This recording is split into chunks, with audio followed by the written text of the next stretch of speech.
Je me suis intéressé à l'enjeu que représente la laïcité et surtout j'ai été interpellé par le fait que, historien de l'islam dans les pays arabes du Moyen-Orient, hein, notamment en contexte chiite, j'ai beaucoup travaillé sur l'histoire du clergé chiite en Irak ou sunnite, l'histoire des confréries soufis en Égypte notamment. J'ai réalisé à quel point le mot laïcité était au fil des ans devenu un gros mot dans le monde arabo-musulman et même une injure, puisque quand on veut disqualifier son adversaire politique, on le traite de laïque, et le mot laïque, almani en arabe, qui signifie soit mondain, soit, il y a différentes interprétations, soit basées sur la science, est un mot que chaque acteur politique veut à tout prix éviter. Et quand on accuse quelqu'un de laïque, là, dans le monde arabe, à quelques exceptions près, notamment en Tunisie, la réaction, la première, est de se défendre en disant non, mais je suis musulman, comme si les deux étaient incompatibles. On dit souvent que pour comprendre un phénomène, il faut toujours se mettre à la place de l'autre, de celui qui ne réagit pas comme nous sommes habitués à le faire dans nos pays démocratiques occidentaux. Et la chose est particulièrement vraie en ce qui concerne l'histoire des idées et des élites laïques dans le monde arabe, puisque lorsqu'on se met à la place du croyant musulman lambda, au Moyen-Orient, on peut comprendre pourquoi la laïcité est devenue, au fil du temps, un tel repoussoir, et pourquoi le processus de sécularisation qui va galopant dans les pays musulmans, comme ça a été, comme c'est le cas dans nos pays, ne s'accompagne pas d'un processus de laïcisation, mais au contraire d'un processus de réislamisation. C'est-à-dire que là où nous avons un mouvement coordonné entre sécularisation et laïcisation dans nos pays. Je rappelle qu'on différencie la sécularisation qui ramène à la séparation du politique et du religieux dans tout ce qui est sociétal, donc ce qui n'est pas décidé par un pouvoir politique, de la laïcisation ou de la laïcité qui dissocie le politique et le religieux, du fait de décisions politiques prises par un gouvernement, par une autorité politique légitime ou non.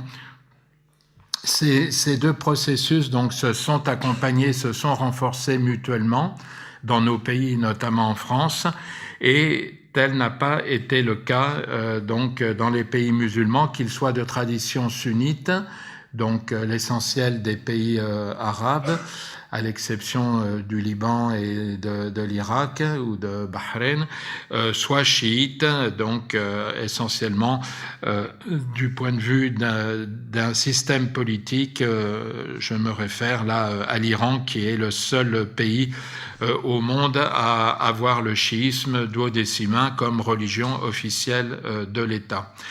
Alors, pour comprendre ce qui s'est passé, pourquoi il y a eu ce rendez-vous historique manqué, raté, entre la laïcité et l'émergence de processus de sécularisation et de société civile, il faut revenir peut-être au XVIIIe siècle, à un moment où le monde musulman, donc qui était à l'époque dominé par deux grands empires, l'Empire ottoman, qui était le porte-drapeau du sunnisme, et l'Empire persan, comme je l'ai dit, porte-drapeau du chiisme duodécimain. Duodécimain, c'est la branche majoritaire du chiisme, qui se réfère duodécimain à 12 imams, je dirais maintenant chiites, mais il y a des minorités issues du chiisme, dont je ne traiterai pas aujourd'hui puisqu'elles sont beaucoup moins concernées par les processus de laïcisation ou de contre-laïcisation du fait donc des États en place, puisqu'elles n'ont, à moins de moments exceptionnels, rarement exercé le pouvoir en tant que tel, en leur nom. Donc ça nous ramène donc au XVIIIe siècle, et au XVIIIe siècle, on a donc un empire ottoman qui, donc, je l'ai dit, porte-drapeau du sunnisme, qui a une direction, je dirais, bicéphale. Il y a d'un côté le sultan et de l'autre côté le cheikh ul-Islam. Le sultan détient le pouvoir politique, donc ce sont les différents sultans ottomans qu'on a connus. Et les cheikhs ul-Islam représentent le pouvoir religieux, les deux se légitimant mutuellement, hein. C'est-à-dire que le sultan a besoin de la légitimité religieuse des oulémas et du comité des grands oulémas pour agir au nom de l'islam, et les grands oulémas ont besoin de l'autorité du sultan pour asseoir donc leur vision de la théologie sunnite et cette adéquation entre l'empire ottoman et le sunnisme. Mais au fil des siècles, on a vu qu'il y avait une forme de distance de plus en plus grande du pouvoir politique avec le pouvoir religieux, si bien que le sultan ottoman, qui à l'origine se disait sultan calife, hein, sultan pouvoir temporel, calife pouvoir religieux, et le califat ottoman était légitimé par les grands oulémas, donc les grands théologiens sunnites, et notamment par le cheikh ul-Islam.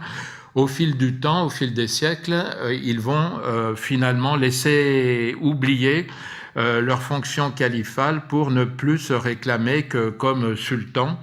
Et d'une façon paradoxale, on va le voir, c'est l'intervention d'un pays européen, nommément la Russie, qui va revivifier, revitaliser une fonction califale que les Ottomans avaient laissée de côté au fil des siècles.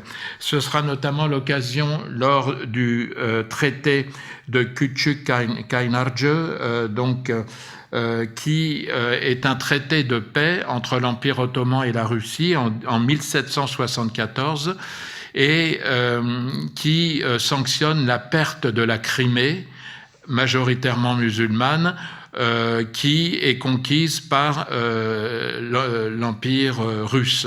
La Crimée, peuplée essentiellement de Tatars à l'époque, et non pas d'Ukrainiens comme c'est le cas aujourd'hui, la Crimée et de Russes. La Crimée est à l'époque à 80% musulmane, et dans le traité de paix, il est stipulé que le sultan d'Istanbul perd toute autorité politique sur les musulmans de Crimée, mais qu'il conserve son autorité religieuse. Si bien qu'on va voir là, sous la pression paradoxale d'une Europe en plein processus de sécularisation, et pas encore de laïcisation, mais voilà, les choses sont déjà en route, on va voir l'Empire ottoman récupérer une partie de la légitimité religieuse que les souverains ottomans avaient laissé tomber au fil des siècles, et tout le long du XVIIIe et du XIXe siècle, on va voir deux mouvements contradictoires se mettre en mouvement, des mouvements à la fois de sécularisation et qui semblaient aller dans le sens de la sécularisation, donc Je vais en noter quelques-uns. 1793, le sultan Sélim II proclame l'ordre nouveau. L'ordre nouveau, qu'est-ce que c'est? C'est un grand chantier de modernisation de l'Empire ottoman. Pour la première fois, on fonde des écoles qui ne sont plus des écoles religieuses, mais des écoles spécialisées, notamment dans le domaine de l'art de la guerre, dans le domaine militaire.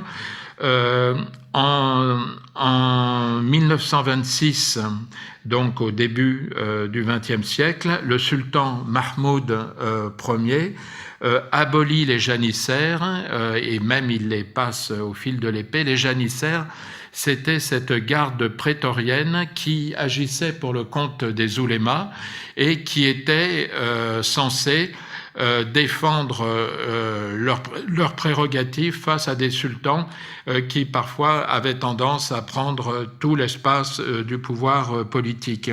Donc 1925, on va le voir, il y a un processus interne à l'Empire ottoman qui met les oulémas, donc les clercs, le clergé sunnite, sous la coupe du sultan, avec une prééminence désormais du sultan sur les oulémas, alors qu'avant il y avait un équilibre.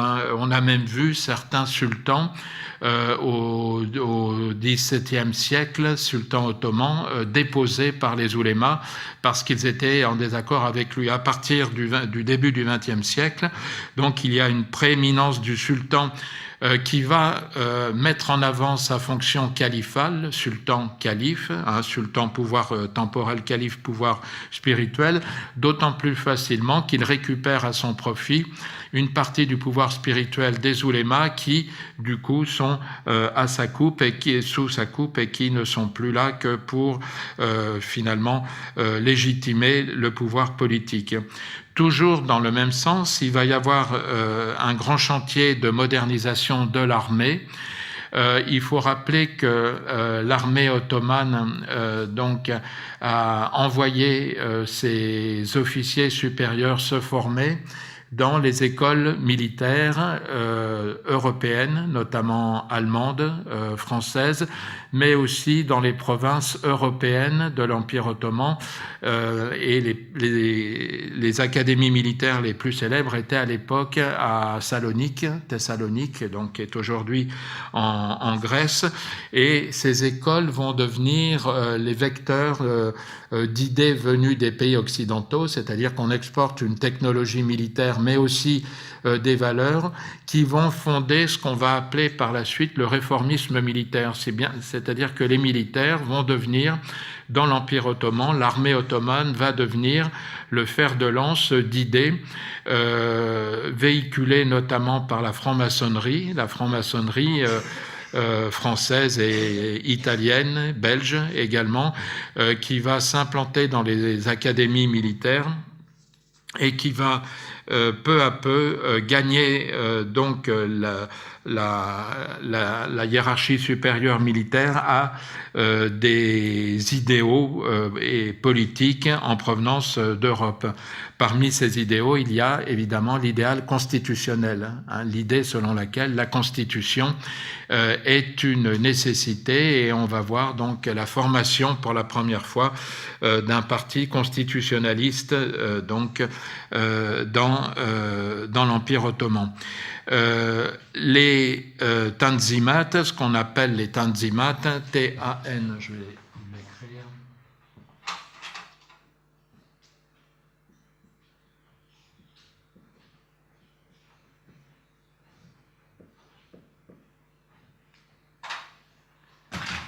Le mot signifie, c'est un mot arabe, mais qui signifie en turc la réorganisation de l'Empire, sa modernisation. Pourquoi ? Parce que à partir du début du XIXe siècle, comme je l'ai évoqué pour la Russie, l'Empire ottoman et l'Empire de Perse vont être obnubilés par une menace qui se précise de plus en plus, et cette menace, c'est la menace européenne. La menace européenne qui est multiforme. Il y a la Russie qui, je le rappelle, a conquis l'Asie centrale, donc à la fin du XIXe siècle, et une grande partie du Caucase, et qui menace les possessions persanes. Et il y a la France et surtout la Grande-Bretagne qui s'installent ici et là, donc au Maghreb, en Égypte et dans les pays du Golfe. Et donc l'idée promue par le leadership militaire et finalement avalisée par le calife, c'est qu'il faut prendre modèle sur l'Europe, se moderniser pour utiliser les mêmes armes que celles qui font la puissance de l'Europe. Et parmi ces armes, donc, il y a évidemment la modernisation, il y a la fondation d'écoles en dehors de l'emprise des oulémas, c'est-à-dire qu'on va voir des écoles d'enseignement supérieur se former en dehors d'un champ qui était le monopole des oulémas. Et ceci, on va le voir à la fois dans l'Empire ottoman et en Iran, où pour la première fois en Iran, donc à la fin du XVIIIe siècle, on va voir des écoles qu'on appelle les écoles Rushdi, sur le modèle européen. Les écoles Rushdi, ce sont les écoles qui échappent à la mainmise du clergé chiite. On a les mêmes processus. Rushdi ou Rushdiye.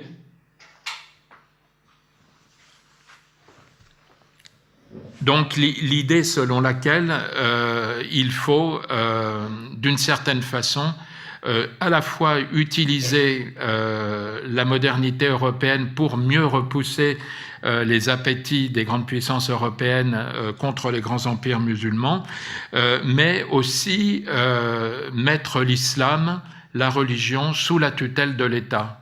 C'est-à-dire que la fin des janissaires et la fin de l'équilibre entre le pouvoir temporel et le pouvoir spirituel va aboutir à une mise du pouvoir spirituel, donc celui des oulémas, sous la coupe donc d'un sultan qui va du coup représenter et même incarner un pouvoir temporel qui, comme je l'ai dit, que ses prédécesseurs avaient longtemps négligé.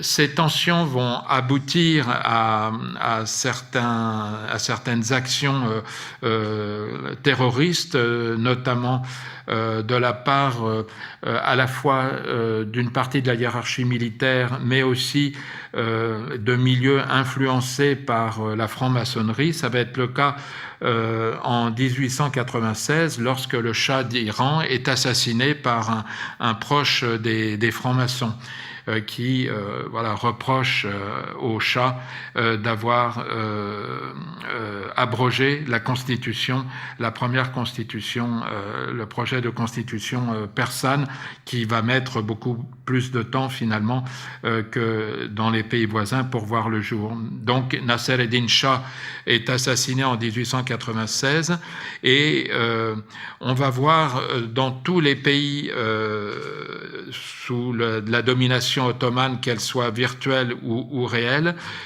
donc comme je l'ai dit, des mouvements en faveur de la Constitution, mouvements en faveur de la Constitution directement inspirés des constitutions belges ou françaises et qui vont être proclamés d'abord en Tunisie en 1861. Donc je rappelle que la Tunisie est le premier pays arabe, premier pays musulman même à avoir adopté une constitution. Donc la Tunisie était à l'époque sous la tutelle officiellement de l'Empire ottoman, mais on sait que la dynastie des Bey l'avait rendu très largement autonome.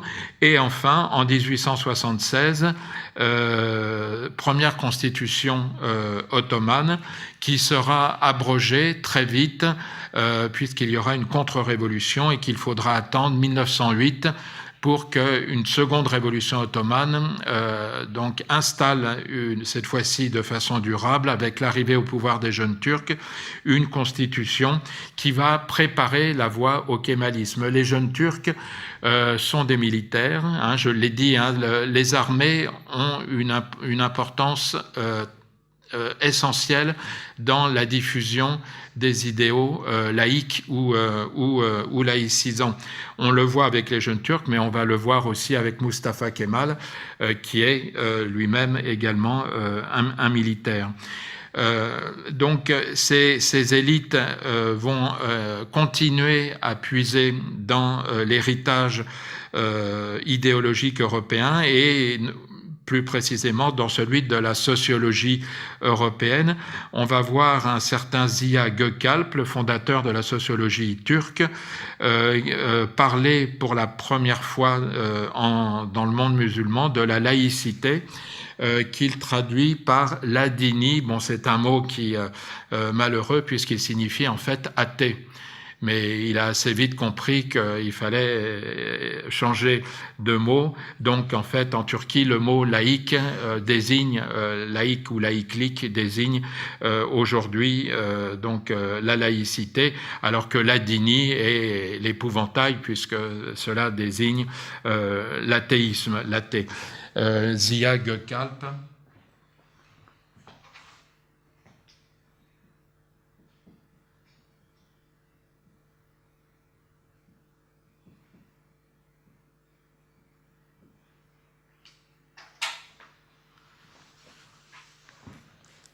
Alors, on arrive donc à cette époque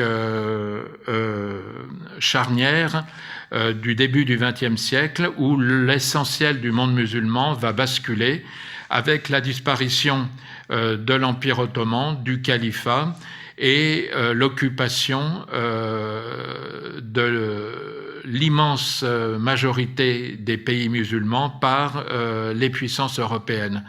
La Russie, la Grande-Bretagne, la France, l'Italie notamment.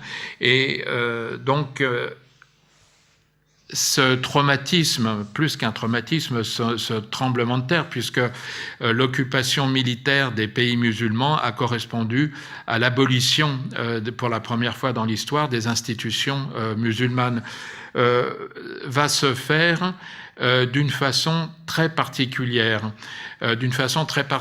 Qui me ramène à mon introduction, quand j'ai introduit mon propos en disant qu'il fallait toujours se mettre à la place de l'autre et voir comment l'autre a perçu des idéaux qui nous semblent, à juste titre, des idéaux émancipateurs. En contexte colonial, les idéaux, notamment républicains français, ont été systématiquement retournés et utilisés sous le couvert d'un discours au nom de la civilisation pour une entreprise qui était une entreprise de domination.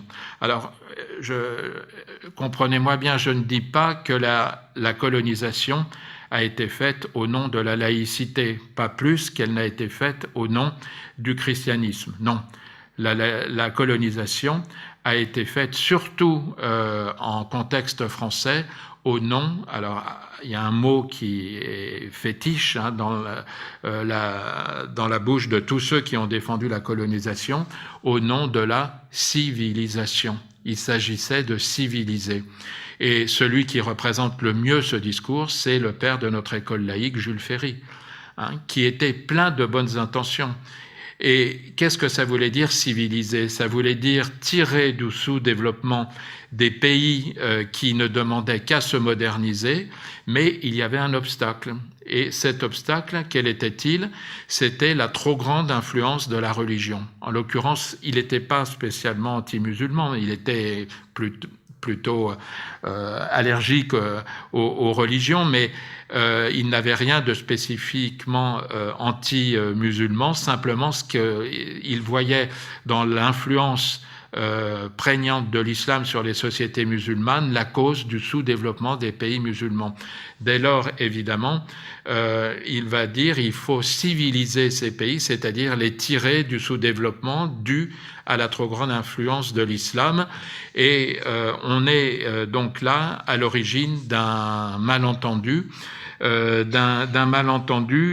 qui va aboutir à une perception de la laïcité chez les musulmans radicalement différente de celle qu'elle a été dans nos pays européens. Alors je vais vous donner quelques exemples. Ce sont des élites, des républicains laïcs, notamment Crémieux, le député Crémieux, qui, en Algérie, adopte un décret octroyant, naturalisant en masse la communauté juive de l'Algérie française et à la suite de la communauté juive les chrétiens, donc repoussant les musulmans vers un statut de colonisé, puisque ce qui avait été adopté pour les Juifs, et je rappelle qu'à l'époque, l'Algérie, qui était considérée comme une partie intégrante du territoire français, on distinguait en Algérie entre la nationalité et la citoyenneté. Les musulmans, tout le monde en Algérie était français, nominalement, mais il y avait l'immense majorité de la population qui n'était pas citoyenne française. Il y avait une différence entre citoyens, qui les citoyens ne votaient pas, par exemple. Et donc, il y a eu, je dirais, un geste politique de la part de Crémieux qui représentait aussi ces élites juives provençales, républicaines, laïques et proches de la franc-maçonnerie, qui se sont dit, bon, on ne va pas pouvoir naturaliser en masse une population majoritairement musulmane, commençons par les minorités.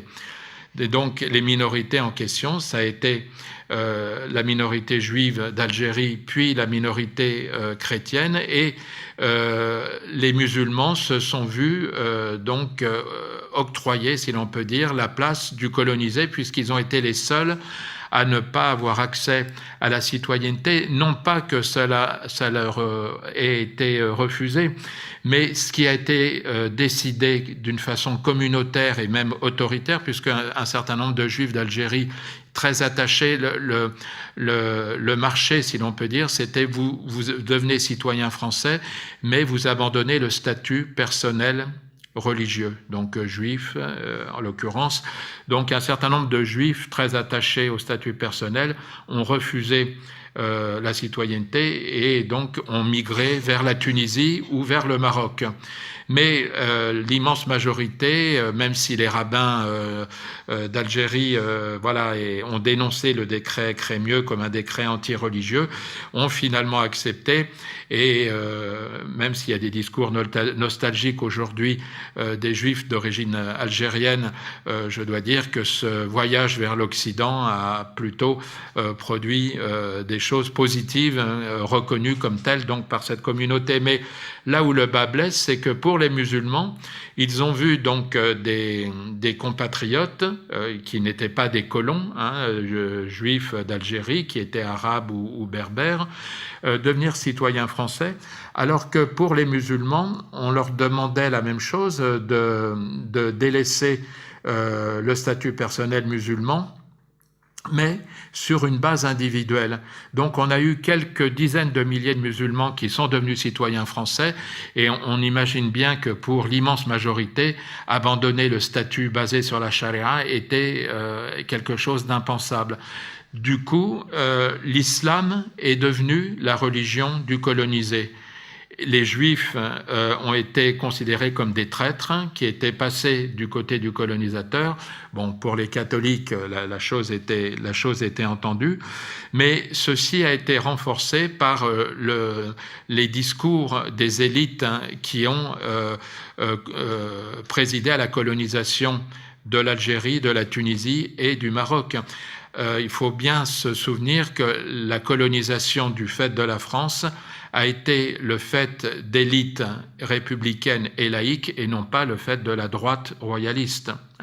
Ce sont des élites comme Crémieux qui étaient pleines de bons sentiments. Quand Jules Ferry a été en Algérie dans une mission sénatoriale en 1872 et il en est revenu, il était l'apôtre de la colonisation, on apporte la civilisation à des sociétés sous-développées, pauvres, etc. Donc c'était vraiment, il y avait une mission civilisatrice de la France. Il va en Algérie et il voit la réalité de la colonisation. Il en revient catastrophé. Mais est-ce que vous croyez qu'il remet en cause un seul instant le principe de colonisation? Pas du tout. Les coupables, qui ce sont les méchants colons. Les colons qui n'ont pas compris ce qu'est la bonne colonisation. Lui, Jules Ferry, se fait fort de montrer aux Algériens ce qu'est une bonne colonisation et il va l'appliquer en Tunisie. Puisque l'occupation de la Tunisie a été essentiellement le fait, comme je l'ai dit, d'élites acquises aux idéaux laïques et défendues officiellement par Jules Ferry. Donc pour les musulmans, la colonisation, ça n'était pas Charles X. Les différents projets de colonisation et de peuplement de l'Algérie devenue française, ça a été donc un projet républicain et laïque. À la suite de cela, il y a eu 1905. 1905, donc séparation de l'Église et de l'État. Alors, la séparation de l'Église et de l'État, l'Algérie, je le rappelle, est toujours française, vaut pour les Juifs, vaut pour les musulmans, mais pas vaut pour les Juifs, vaut pour les catholiques, pardon, et pour les chrétiens de façon générale, mais évidemment pas pour les musulmans. Pourquoi? Parce que dans l'optique des élites républicaines et laïques, les musulmans sont encore beaucoup trop attachés à leur religion. Et ça serait très dangereux que l'État républicain et laïque, on retrouve des relents de ce discours, notamment sans vouloir jeter l'opprobre, chez quelqu'un comme Chevènement, par exemple. Il est trop dangereux de laisser l'islam sans contrôle d'un État laïque parce que les musulmans sont encore trop attachés, ils ne sont pas assez sécularisés ou assez laïcisés. Donc, 1905, les catholiques d'Algérie échappent au contrôle de l'État. Les juifs qui sont encore en Algérie échappent au contrôle de l'État. En revanche, les musulmans voient leurs mosquées sous le contrôle renforcé d'un État de plus en plus tatillon qui va donc prêcher un islam officiel français qui va être très vite déconsidéré par les musulmans d'Algérie qui vont se réfugier dès lors vers un autre mouvement clandestin, le mouvement réformiste musulman, qui se répand à cette époque dans l'ensemble du monde musulman et qui a pour thèse de dire oui, c'est vrai, le monde musulman est faible face à une Europe conquérante, mais contrairement à ce que nous disent les élites républicaines et laïques françaises, ça n'est pas à cause de l'islam, c'est bien au contraire à cause de l'éloignement de l'islam de nos élites que nous n'avons pas pu rester indépendants face à une Europe, à une Grande-Bretagne et à une Russie conquérante.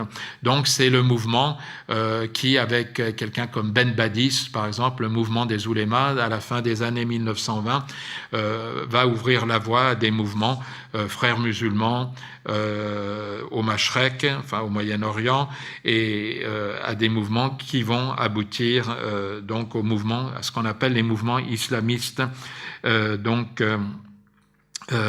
en Algérie. Voilà, ça c'est une chose essentielle pour comprendre la mauvaise image de la laïcité. La laïcité n'a pas été le leitmotiv de la colonisation, mais de façon naturelle, les élites républicaines et laïques, notamment françaises, ont exporté les visions dominantes des sociétés de la société métropolitaine, et on ne peut pas s'étonner dès lors que les musulmans aient eu une image de la laïcité qui soit une image déformée liée à la colonisation, d'autant plus que bon, là, je vous ai donné quelques exemples pour illustrer cette collusion entre les idéaux laïques et la colonisation, mais les choses ont été encore plus loin au Moyen-Orient, puisque le Liban, par exemple, a été fondé en 1920 sur la pression d'élites républicaines et laïques françaises qui voulaient au Moyen-Orient un État à majorité chrétienne. Voilà. Donc on a arraché à la Syrie des provinces majoritairement sunnites et chiites, Tripoli et Saïda notamment, et pour les rattacher au Mont Liban, où les deux communautés historiques du Mont Liban, les musulmans et les druzes et les maronites, habitaient, pour rendre viable un État dont on le voit aujourd'hui qui n'a jamais été viable. Mais comment peut-on s'étonner vous voyez, il y a eu une collusion entre les représentants de la laïcité française et des congrégations religieuses que ces mêmes représentants laïcs avaient expulsés de France lors de la promulgation de la loi de 1901 en France, qui a expulsé les congrégations de France, les congrégations religieuses qui se sont réfugiées, pour certaines au Québec, pour d'autres au Moyen-Orient. Et qu'est-ce qu'ont vu les musulmans du Moyen-Orient? Ils ont vu que le consul de France qui bouffait du curé en France n'oubliait jamais d'aller à la messe à Beyrouth, et que les curés qui avaient été liés à des congrégations expulsées de France en 1901 servaient bien plus que les réseaux laïques de réseau pour notamment la politique mandataire de la France au Liban et en Syrie. Donc c'est cette duplicité des élites qui ont en pratique mis la laïcité au service de la colonisation, au point même d'une collusion avec des forces confessionnelles qu'elles avaient combattues en métropole, qui explique cette vision qu'ont les musulmans d'une tromperie, d'une tromperie. Le mot qu'on entend le plus souvent, l'expression, c'est la laïcité, c'est l'arme des nouveaux croisés. C'est-à-dire, ils ont compris, les Occidentaux, que l'islam est la principale force contre la colonisation, donc ils veulent nous détacher de l'islam pour mieux nous vaincre, et la laïcité en fait remplace le christianisme et remplace les anciennes croisades pour nous enlever ce qui fait notre force. Et donc on le voit, la façon dont les idéaux laïques ont été appliqués dans l'épopée coloniale, notamment française, légitime en grande partie cette vision dont nous n'avons pas conscience souvent en France, parce que, évidemment, vu de la métropole, la laïcité, évidemment, n'a pas eu le même trajet. Alors, collusion entre laïcité et colonisation, mais ce qui a achevé de donner une mauvaise image de la laïcité dans les pays musulmans, c'est le fait que celle-ci a été, par la suite, quand elle a été appliquée, que ce soit officiellement ou dans des courants politiques, elle s'est identifiée à des courants ou à des régimes politiques autoritaires. Il n'y a pas d'exemple de laïcité libérale dans le monde arabe ou dans le monde musulman. Et l'exemple que je vais développer devant vous, c'est l'exemple plus patent, celui de la Turquie. Donc, comme je l'ai dit, les jeunes Turcs prennent le pouvoir en 1908, l'Empire ottoman est défait en 1918, démembrement de l'Empire ottoman, colonisation de l'ensemble des provinces des provinces arabes de l'Empire ottoman. Et je rappelle que lors de la Grande Guerre, les Anglais, les Russes et les Français et les Grecs avaient prévu le dépeçage de l'Anatolie de telle sorte qu'il n'aurait plus resté à la Turquie qu'Ankara et la région de 200 km autour d'Ankara. Istanbul devait devenir une ville internationale. Les Grecs devaient récupérer toute l'Asie mineure, les Français la Cilicie, voyez, au nord de la Syrie actuelle. C'était l'époque des grandes promesses. On avait promis aux Kurdes toute une partie de l'Anatolie orientale, aux Arméniens le nord de cette même région, aux Assyro-Chaldéens un foyer national. Et il y a eu donc une réaction de la part d'élites militaires laïcisées, et en l'occurrence dirigé par Mustafa Kemal, donc il va devenir Atatürk, qui a été formé dans une académie à Salonique et qui va prendre la suite des jeunes Turcs avec l'idée suivante. Il faut à tout prix sauver une parcelle du territoire de la Turquie face aux appétits européens. Et pour cela, il faut utiliser les mêmes valeurs que celles qui donnent la force qu'ils manifestent, qu'elles manifestent les puissances européennes. Donc, parmi ces valeurs, il y a un système constitutionnel, républicain, relativement anti-religieux, donc avec des idéaux laïques fortement affirmés. Et la révolution kémaliste en Turquie, je le dis, est de façon certaine la révolution la plus radicale que le monde ait connue au XXe siècle. C'est une révolution radicale puisqu'elle change tout. Elle change tout. Je vais vous donner les dates et vous allez voir l'ampleur du changement imposé par Mustafa Kemal, qui va réussir donc à former une armée nationale et au forceps à former une nouvelle identité turque, parce que personne ne savait ce que ça voulait dire. On était ottomans. Et les Ottomans, c'était les élites des villes. Les Turcs, c'était un mot très péjoratif qui désignait les paysans de l'Anatolie. On se faisait traiter de Turc quand on était analphabète ou quand on était au bas de l'échelle sociale. Et Mustafa Kemal va s'emparer, donc parce qu'il y a aussi l'idée de nation. On est donc à une époque où les nationalismes fleurissent en Europe et tout ceci va être repris par Mustafa Kemal. Il va former une identité nationale au forceps avec une armée qui va réussir à sauver l'essentiel des territoires anatoliens de l'occupation française, britannique, russe et grecque. Et au début des années 1920 des traités de paix, c'est en grande partie, dans sa plus grande partie, l'Anatolie qu'il a réussi à sauver.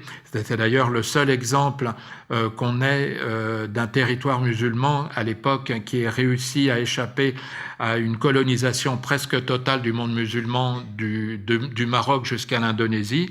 Mais Mustafa Kemal donc va engager cette nouvelle Anatolie en tournant le dos à l'Empire ottoman qu'il accuse donc d'être responsable de la faiblesse donc de ses corélégionnaires et de ses compatriotes face donc aux appétits européens. Et on va voir une marche forcée qui va en quelques années créer une nouvelle identité, l'identité nationale turque. Les gens ne savaient absolument pas ce que ça voulait dire une nation. C'était une idée européenne basée sur une identité nationale, une communauté de langues, de valeurs, d'histoire, etc. L'Empire ottoman était un empire transnational où les gens se reconnaissaient en fonction de leur confession. On était musulmans sunnites, on était chrétiens, on était druzes, etc. Donc c'est à partir des idées européennes, qu'il va fonder une nouvelle identité, l'identité turque. Et voilà, je vais vous donner des dates qui vont vous montrer à quel point cette révolution a été radicale. 1921, première constitution, donc fondée sur la souveraineté populaire. Donc c'est le peuple qui devient la légitimité pour le système politique et non plus un sultan calife représentant l'islam. Et la présidence des affaires religieuses remplace le Cheikh ul-Islam. Le Cheikh ul-Islam, qui représentait à l'époque ottomane la légitimité religieuse du pouvoir politique, est remplacé par une présidence des affaires religieuses sous la coupe du président de la République. Et le président de la République, à l'époque, c'est Mustafa Kemal.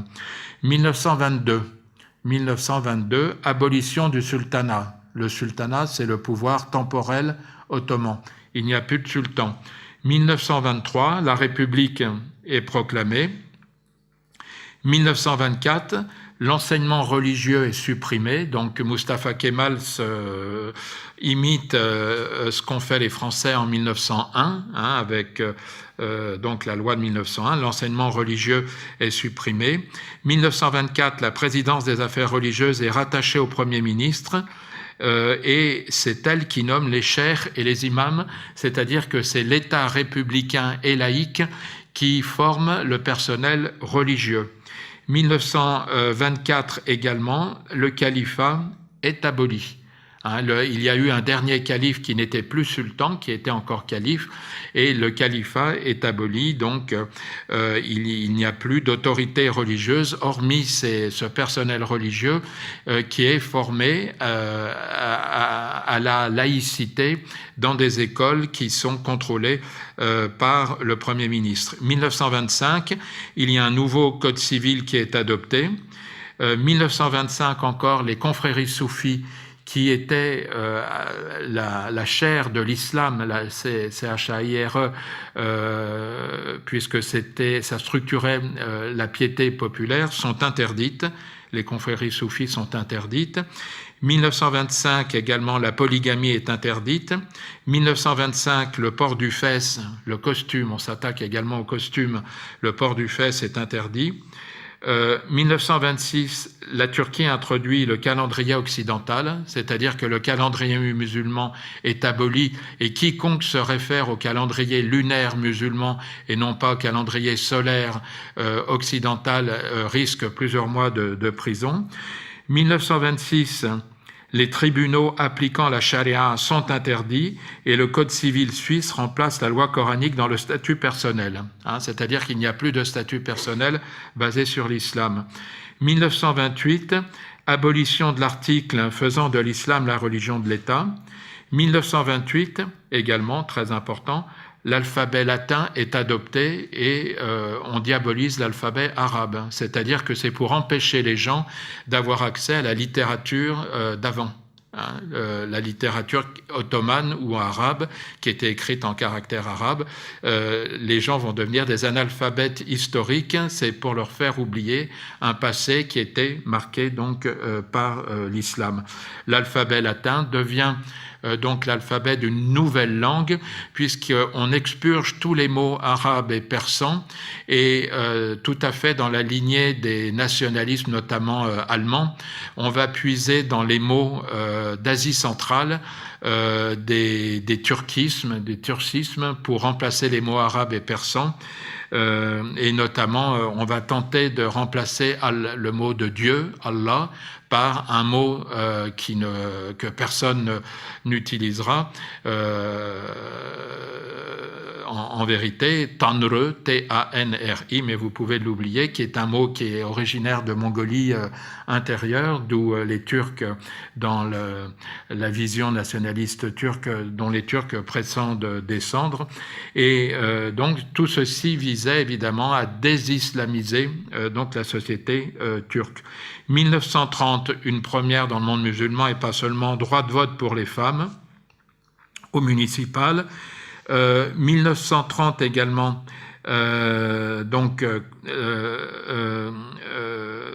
l'utilisation du calendrier lunaire islamique devient passible de 3 ans d'emprisonnement. Donc, c'est-à-dire qu'on change la vision du temps pour l'immense majorité des Turcs. Mais ça n'est pas fini. 1931, le système métrique est adopté, le système métrique occidental est adopté et remplace le système des poids et des mesures musulmans, turcs et arabes. 1932, l'appel à la prière doit se faire obligatoirement en turc, sinon c'est 10 ans de prison. S'il se fait en arabe. 1934, on change même l'identité des gens, puisque le nom de famille doit se faire désormais à la française. Avant, il y avait des noms de famille, le prénom du grand-père, du père, le prénom personnel, puis le nom de la tribu et le lieu de, par exemple, Takriti pour Saddam Hussein, le lieu d'origine. Désormais, il faut un prénom à la française et un nom de famille. Donc, comme par exemple Mustafa Kemal. Mustafa, le prénom, et Kemal devient le nom de famille. En 1934, le droit de vote des femmes au niveau national est adopté. En 1934, Sainte-Sophie devient un musée. La grande basilique Sainte-Sophie devient un musée. 1935, dimanche devient un jour de congé officiel et le travail est obligatoire le vendredi, jour chômé chez les musulmans, quand même 90% de la population. 1937, la laïcité apparaît dans la Constitution, couronnant les 6 flèches d'Atatürk. On appelle ça les 6 flèches. Quelles sont ces flèches? L'Atatürk est 1. républicain, 2. nationaliste, 3. populiste, 4. étatiste, 5. laïque, 6. révolutionnaire. Voilà, ce sont ces 6 flèches qui vont fonder une nouvelle identité, qui vont être un traumatisme qu'on peut imaginer pour les Turcs, dans la mesure où on changeait totalement leur univers, leur façon de parler, leur façon d'écrire, leur façon de compter le temps, leur façon de peser, de mesurer les poids et les poids et les mesures, leur façon, leur rapport évidemment à la religion, leur identité familiale, le statut des femmes. Bon, pour montrer un peu jusqu'où ça pouvait aller, Mustafa Kemal organisait pour chaque jour de l'an occidental, 31 décembre, des grandes réceptions pour les officiers supérieurs de l'armée ottomane. Et il obligeait ces officiers qui étaient mariés à venir accompagnés de leurs épouses, qui devaient être obligatoirement habillés à l'occidental avec la poitrine totalement dégarnie, ce qui était évidemment un traumatisme pour, on connaît le puritanisme des sociétés musulmanes, et ceux qui ne se conformaient pas à ces directives étaient dégradés se voyaient immédiatement perdaient leur grade. Donc il y a eu face à cela des mouvements armés dans les années 1920 et 1930.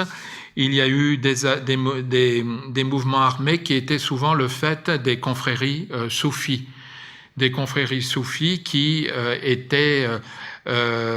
structuraient, comme je l'ai dit, l'islam populaire, et notamment d'une confrérie qui est importante parce que l'AKP d'aujourd'hui en est issue, les Naqshbandis. Les Naqshbandis, est-ce que vous voulez que je vous l'écrive ou je vais peut-être l'écrire quand même.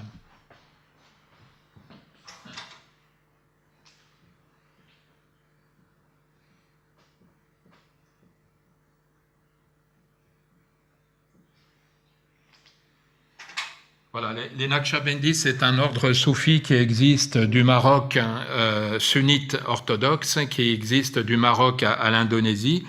Et on va voir un cheikh kurde, Cheikh Saïd, un Naqshbandi, soulever en 1925 toutes les provinces anatoliennes de l'Est pour le retour du califat et la fin de la répression anti-religieuse. Il va y avoir, on pense qu'il y a eu entre 10 et 12 000 pendaisons. Le mouvement a été réprimé dans le sang et Cheikh Saïd a été exécuté donc en 1925. Et on peut dire que la révolte de Cheikh Saïd a été déterminante dans l'interdiction des confréries soufis, qui désormais vont être dans la clandestinité. Et on va voir la société turque vivre de façon schizophrénique, c'est-à-dire qu'il va y avoir un islam réprimé, structuré toujours clandestinement par les confréries soufis, qui va perdurer, et un islam officiel auquel les gens n'accorderont aucune valeur. Mais par exemple, les Naqshbandis ont inventé les prières silencieuses, c'est-à-dire que pour éviter de faire les appels à la prière en turc et des prières en turc, pour les faire en arabe, on les faisait de façon silencieuse, donc on voyait des assemblées où les gens étaient debout comme ça et on les voyait murmurer, on entendait, mais on n'entendait pas que c'était de l'arabe. Ceci a duré quand même plusieurs décennies et ce n'est que dans les années 50 que les prières en arabe vont être à nouveau réhabilitées. Alors, à la suite de Cheikh Saïd, il y a un autre cheikh kurde qui s'appelle Cheikh Nursi, Nursi, qui est l'ancêtre du mouvement Gülen. Est-ce que ça vous dit quelque chose, le mouvement Gülen? Parce que l'islam turc, à partir de ce moment-là, se divise entre un mouvement Nurcu, ce sont les adeptes soufis de Saïd Nursi, qui vont dire en fait il faut abandonner l'organisation confrérique et il faut perpétuer nos traditions de façon clandestine jusqu'à temps que des moments meilleurs arrivent. Et donc c'était à la fois une mise en avant des idéaux mystiques soufis, une condamnation des structures confrériques. En revanche, le mouvement Naqshbandi, lui, va aboutir à des mouvements qui vont donner naissance à l'AKP. Et on voit aujourd'hui qu'entre l'AKP d'Erdogan et le mouvement Gülen, il y a une même tradition soufie, mais qui a divergé donc à partir des années 1930. Les Nurcu deviennent la principale force religieuse de Turquie et il faudra attendre l'effondrement des régimes autoritaires après 1945, après la Seconde Guerre mondiale et des élections en 1951 avec le pouvoir aux mains des civils pour la première fois en Turquie pour qu'il y ait un desserrement de la répression. Mais voyez là ce que je viens de vous décrire pour la Turquie, on le retrouve dans tous les pays musulmans où il y a eu des régimes laïques ou laïcisants. Par exemple, ça a été le cas de la Perse. L'Iran, la Perse, de la dynastie Pahlavi, a tenté d'imiter Mustafa Kemal.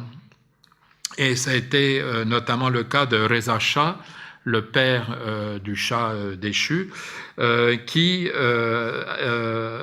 a tenté d'appliquer en Iran, cette fois-ci contre le clergé chiite, donc les réformes de Mustafa Kemal, au point de faire de la surenchère. Par exemple, le seul pays musulman où il y a eu une loi interdisant le port du voile pour les femmes dans l'espace public, ça n'est pas la Turquie, c'est l'Iran, 1936. Le Shah a fait de la surenchère, mais il y a eu des tentatives avortées à travers l'instauration d'un ministère de la Justice, des attaques frontales contre le statut des oulémas, l'instauration d'un code civil, l'uniformisation du costume. Le costume, en Turquie, pour ceux qui ont suffisamment une mémoire lointaine, peut-être vous vous rappelez que les Turcs à qui on avait interdit de porter le turban ou le fès portaient leur casquette à l'envers. et pour bien montrer qu'il n'était pas d'accord avec le costume occidental. Donc même chose en Iran, on va tenter de réformer le port du voile, le costume masculin, et il va y avoir à partir de 1934 une campagne d'émancipation forcée des femmes. Voyez comme quoi tout va se retourner, c'est-à-dire ce qui était émancipateur dans nos sociétés va signifier dans les pays dont je parle des régimes autoritaires, et l'islam va peu à peu symboliser le refuge des sociétés soumises à des régimes autoritaires que très vite on va assimiler à des régimes soumis aux puissances occidentales. Ça va être le cas en Turquie, mais ça va être encore plus le cas en Iran, où le clergé chiite va symboliser la résistance nationale contre en Iran, il y a un mot comme si c'était, on peut traduire ça par l'occidentalose, comme si c'était une maladie. Voilà, donc une résistance culturelle et politique, donc aux mesures de laïcisation. Laïcité autoritaire qui a eu encore des heures de gloire en Afghanistan. Hein, c'est une chose qu'on ne connaît pas souvent. Dans les années 1920, un jeune monarque qui régnait à Kaboul, Amanullah, va tenter également, mais bon, là, les choses seront très vite abandonnées, d'appliquer les mesures de Mustafa Kemal dans son pays. Il va falloir attendre ensuite plusieurs décennies pour voir des mouvements, notamment dans les pays arabes, se réclamer d'une forme de laïcité ou de mesures laïcisantes. Ce sont évidemment les partis communistes qui, eux, avançaient au nom de l'athéisme plus que de la laïcité, et de certains mouvements nationalistes arabes. Les deux plus célèbres sont le Néo-Destour en Tunisie, le parti de Bourguiba, le Néo-Destour en Tunisie, et le parti Baas en Syrie et en Irak. Le parti Baas a, dans ses statuts, promu la laïcité comme étant un moyen de former une nation arabe unie, quelle que soit donc la confession chiite, alawite, sunnite des membres de la communauté arabe. Alors en Tunisie, comme vous le savez, le caractère autoritaire de la modernité imposée par le haut, par Bourguiba, a structuré un antagonisme politique entre une société civile émergente qui s'est de plus en plus identifiée à l'islam et qui va donner donc au moment des printemps arabes ce que vous savez, c'est-à-dire lors des élections, une majorité pour un parti qui est l'équivalent des partis des frères musulmans.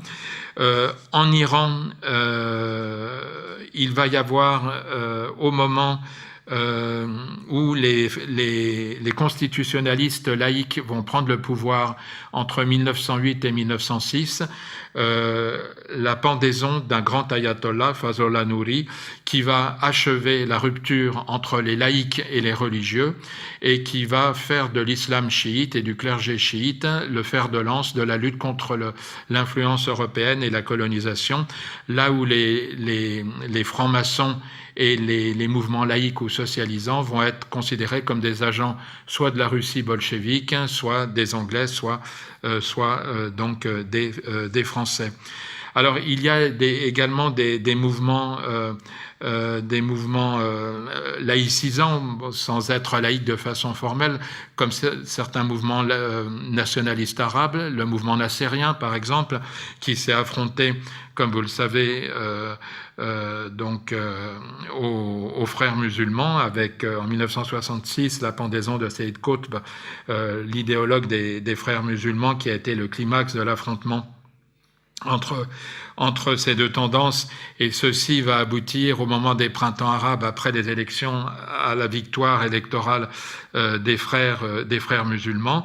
Mais ça va être le cas également en Syrie, où à partir donc de 1970, le parti Baas arrive au pouvoir et où il va se produire un mouvement de radicalisation confessionnelle, c'est-à-dire que les tenants de la laïcité vont être peu à peu identifiés aux minorités, notamment alaouites, ismaéliennes et chiites, par la majorité sunnite, arabe sunnite, ce qui va aboutir à la situation qu'on a connue dans les années 1980, c'est-à-dire à l'alliance entre le régime de Damas et la jeune République islamique d'Iran, et l'affrontement sanglant avec les frères musulmans, avec notamment l'insurrection de Hama qui a fait plus de 40 000 morts, et le fait que la ville de Hama, H-A-M-A, au nord de Damas, a pratiquement été rayée de la carte. Moi, je me souviens,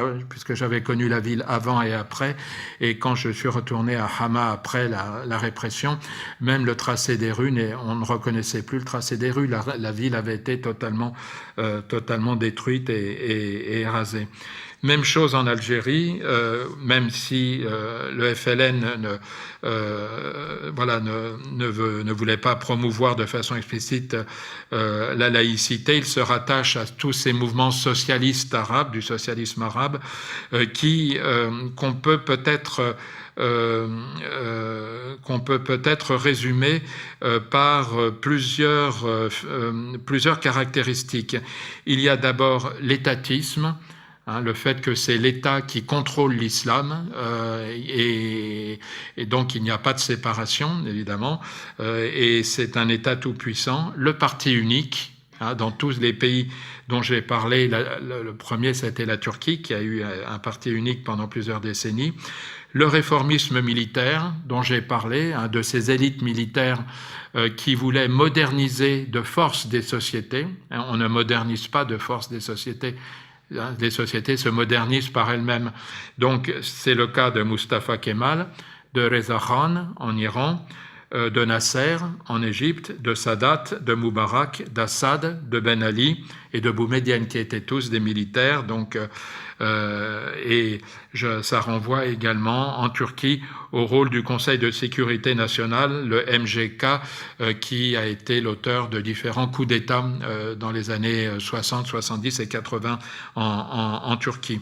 Enfin, il y avait la place, tous ces régimes nationalistes militaires à parti unique, qu'ils soient nationalistes arabes ou turcs ou iraniens, mettaient l'islam sous la tutelle du pouvoir politique. C'est-à-dire qu'on va voir apparaître des institutions qui ne signifiaient rien pour les croyants. Il va y avoir des mouftis de la République, en Algérie, en Tunisie, en Syrie, en Irak, nommé par le président de la République, donc qui devient du coup une autorité religieuse. Donc on imagine bien que ces mouftis n'avaient aucune autorité sur les fidèles. Et il va y avoir des ministères, des directions religieuses, des ministères des Waqf, par exemple, les biens de main morte, qui vont compléter ces institutions musulmanes, qui vont légitimer, et là ça rappelle un peu, parce que très vite ces mouvements laïques ou laïcisants vont se rendre compte que la laïcité ne peut pas légitimer le pouvoir en place, et qu'ils sont confrontés à des sociétés qui affirment un islam dominant de façon qui empêche toute autre valeur d'être fondatrice pour le vivre ensemble. Donc on va voir que tous ces régimes autoritaires vont développer des leaderships religieux sous le contrôle de l'État ou du parti unique, avec des écoles religieuses qui vont non plus promouvoir la laïcité, mais rendre compatible l'islam officiel avec les idées politiques du président de la République et du régime en place. Donc le moufti de la République syrienne va représenter le régime bassiste syrien. Et la meilleure illustration de ça, c'est El Azhar, qui est la grande institution d'enseignement de l'islam sunnite, qui accueille des étudiants de l'ensemble du monde musulman, où on va voir le cheikh d'El Azhar nommé par le président de la République, alors qu'avant il était nommé par les oulémas. Et El Azhar va devenir la grande force de légitimation religieuse de pouvoir qui désormais vont parler également au nom de l'islam, tout en réprimant les mouvements religieux. Voilà, donc je vais m'arrêter ici en concluant sur la vision forcément radicalement différente, pour ne pas dire opposée, qu'ont les sociétés majoritairement musulmanes de la laïcité. Une laïcité qui, même si ça n'a pas été dans l'intention des acteurs laïcs français notamment, a été perçue comme la légitimation et le cheval de bataille contre les musulmans pour faire triompher la colonisation, et ensuite la légitimation de régimes autoritaires, et ça n'est pas un hasard si il y a eu une telle dégénérescence confessionnelle des printemps arabes, puisque l'émergence des sociétés civiles qui s'était faite au début sans mot d'ordre religieux a très vite été rattrapée par une réalité qui fait que les partis laïcs aujourd'hui ont pratiquement disparu de l'ère arabe. Voilà, je vous remercie.